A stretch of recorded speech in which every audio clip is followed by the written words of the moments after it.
ادھر حضرت ابراہیم علیہ السلام پھول کو سونگ رہے ہیں، ادھر حضرت اسرائیل علیہ السلام آپ کی روح کو قبض کر رہے ہیں۔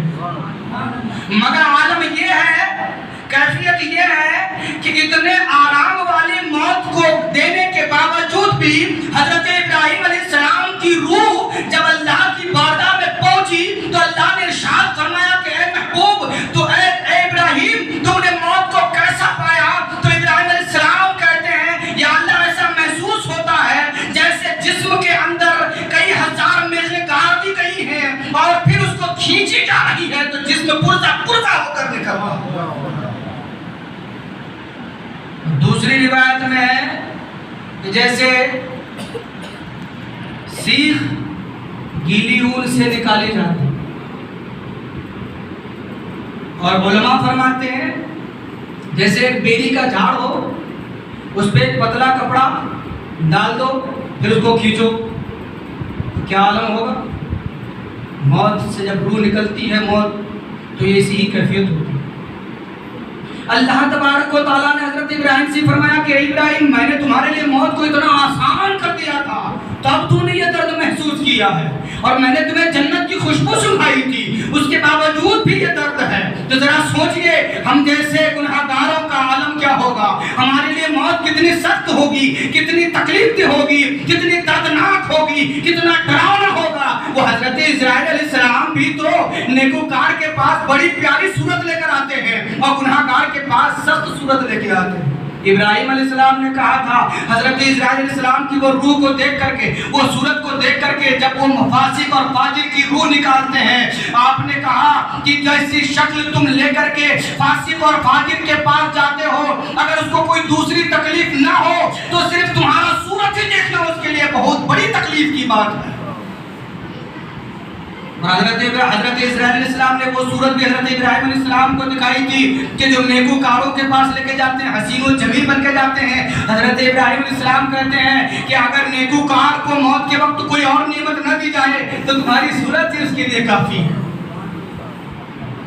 موت بہت سخت ہے، لیکن دوستوں اور بزرگوں، مومن کے لیے موت سخت نہیں ہے۔ موت انسان کی زندگی کو قطع کرنے کے لیے، تعلق توڑنے کے لیے آتی ہے، لیکن اگر انسان نے صحیح معنوں میں اپنی زندگی کو اعمال صالحہ کے مطابق تقوی و طہارت کو اختیار کرتے ہوئے اپنی زندگی کو، اپنے عمل کو پاکیزہ ماحول میں ڈھال کر، خود کو پاکیزہ کردار میں ڈھال کر اگر پیش کرتا ہے اور پھر رب کی بارگاہ میں جانے کی پوری تیاری کر لیتا ہے تو اس کو موت سے ڈر بھی نہیں لگتا، اور جب وہ مر جاتا ہے تو اس کے بعد بھی اس کو کسی قسم کی کوئی تکلیف بھی نہیں ہوتی ہے۔ فرشتے اس کو سجا سجا کر کے، اس کو پھولوں میں بسا کر کے، جنتی لباس پہنا کر کے اس کی روح کو بھی اور اس کے جسم کو بھی اللہ کی بارگاہ میں پیش کرتا ہے، اور مجزہ یہ آتی ہے یا ایتھا النفس المطمئنہ ارجعی الی ربک راضیۃ مرضیہ فادخلی فی عبادی وادخلی جنتی۔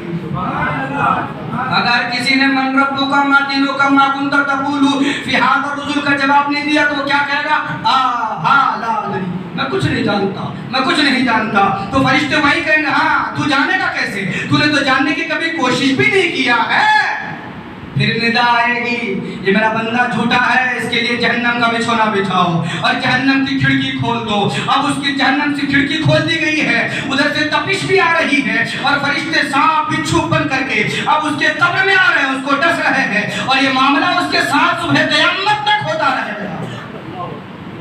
اللہ ہمیں قبر کی عذاب سے بچائے۔ اے لوگوں، مجھے آپ کو اور کسی کو بھی موت کے موضوع سے ڈرانے کا مقصد نہیں ہے۔ مقصد یہ ہے کہ اے لوگوں، جب ہمارے اندر تکبر آ جاتا ہے، جب ہمارے اندر غرور آ جاتا ہے، جب ہمارے اندر گھمنڈ آ جاتا ہے، جب ہم اوپر ہی اوپر دیکھنا شروع کر دیتے ہیں، جب ہمیں زمین نظر نہیں آتی، تو ہم یہ یاد دلانا چاہتے ہیں کہ تم جس زمین کو دیکھنا نہیں چاہتے ہو، ایک دن اس زمین کے اندر جاؤ گے تم، اور جس آسمان کو تم آج دیکھ رہے ہو وہ آسمان تمہیں نہیں بچائے گی، وہ آسمان کے ستارے تمہیں نہیں بچائیں گے، یہ سورج اور چاند تمہیں نہیں بچا پائیں گے، ارے کائنات کا پورا کائنات بھی مل کر کے بھی تمہیں نہیں بچا سکتے ہیں۔ تم زمین کے اندر جانا ہی جانا ہے تمہیں۔ تو اے لوگوں تکبر چھوڑ دو، اے لوگوں غرور چھوڑ دو، اے لوگوں گھمنڈ چھوڑ دو، اے لوگوں ہمیشہ باقی رہنے والی جو جستجو اپنے اندر پیدا کر لیے ہو اسے چھوڑ دو، اس لیے کہ تم ایک نہ ایک دن فنا ہونے والے ہو۔ کل نفس ذائقۃ الموت، ہر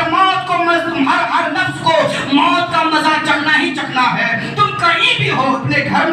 مرنا ہے, دکان میں ہو مرنا ہے, میدان میں ہو مرنا ہے, یہاں ہو مرنا ہے, مسجد میں ہو مرنا ہے, ہر جگہ تمہیں مرنا ہے ہی, کہیں بھی تمہیں اس سے بچ نہیں سکتے ہو. اور ہماری اور آپ کے وجود کا عالم کیا ہے؟ میرے آقا صلی اللہ تعالی علیہ وسلم جب آخری وقت آیا ہے تو آپ کے پاس ایک پیالہ رکھا ہوا ہے, اس پیالے میں آپ ہاتھ ڈباتے ہیں, اپنی پیشانی پر لگاتے ہیں اور اللہ تبارک و تعالیٰ کی بارگاہ میں دعا مانگتے ہیں, اے پروردگار عالم, وہ نبی جس نبی کی روح کو قبض کرنے کے لیے حضرت اسرائیل علیہ السلام نبی کی بارگاہ میں اجازت مانگتے ہیں, وہ نبی جب موت کا عالم آتا ہے تو میرے مصطفیٰ کان رحمت صلی اللہ علیہ وسلم وہ پانی کو اپنے پیشانی پر لگاتے ہیں اور دعا مانگتے ہیں, اے رب قدیر مجھ پر موت کی سختی کو آسان کر دے, اے پروردگار عالم مجھ پر موت کی سختی کو آسان کر دے. اور حضرت فاطمہ ہائے ابا کر رہی ہے اور میرے پیارے آقا فرماتے ہیں, اے فاطمہ تیرے باپ کے اوپر اس کے بعد کوئی درد والا نہیں آنے والا ہے, وہ مصطفیٰ جان رحمت کی ذات ہے. تو جب میرے مصطفیٰ جان رحمت پر بھی موت کی سختی ہے تو ہم جیسوں کی کیا حیثیت ہے؟ اے لوگوں, جب ہم کسی کے بارے میں سوچتے ہیں تو ذرا یہ بھی سوچیں کہ ہم ایک دن مرنے والے ہیں. کل نفس ذائقۃ الموت, ہر نفس کو موت کا مزہ چکھنا ہے. اگر موت سے کوئی بچا ہوتا, اگر کوئی موت سے بچا ہوتا تو سب سے پہلے میرے مصطفیٰ بچے. تو اس سے بڑی ذات ہی کوئی نہیں ہے, اس سے بڑی ہستی ہی کوئی نہیں ہے. ارے سارا کائنات تو میرے مصطفیٰ کے قدموں کا صدقہ ہے.